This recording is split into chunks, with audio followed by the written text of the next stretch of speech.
What was the atmosphere like? Let me take you back to Virginia Union. What is the atmosphere like among your classmates and colleagues? You know you're living in this segregated system, but Brown has come along, and you know there's going to be some kind of change. What are you and your classmates in college thinking about the role you might play in this change? I don't think we were thinking about it like that. You know, we grew up with segregation, and we didn't like it. We resented it. We were disgusted by it. But we accepted it because it was the law. I guess the way it affected us directly was we had to ride the bus to school. And we had to get up from our seats and move to the back of the bus when white people got on the bus. And my sister and I rode the same bus. And it didn't bother me as much, but when she had to get up to give her seat to a white man because they had gotten to that point on the bus, it infuriated me. I mean, I was disgusted by it. And, you know, because I knew she had to get up because she was black. Mm-hmm.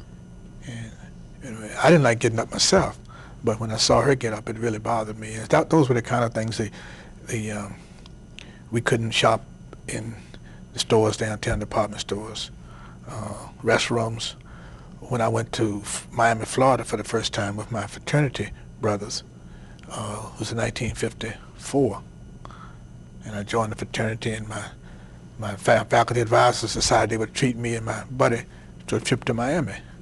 Well, on the way down there, when we stopped at a service station to go to the restroom, the owner said, niggas don't use these restrooms.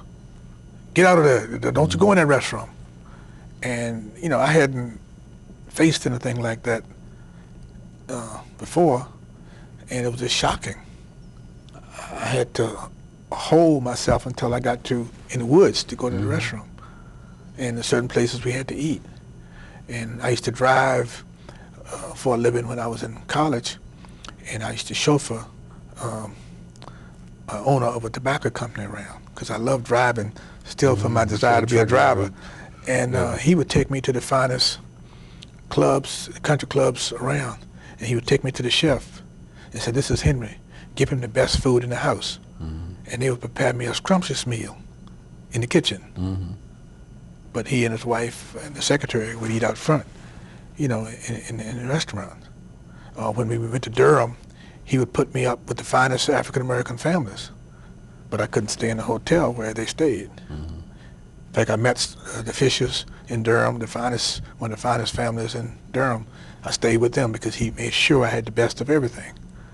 But, you know, I was segregated.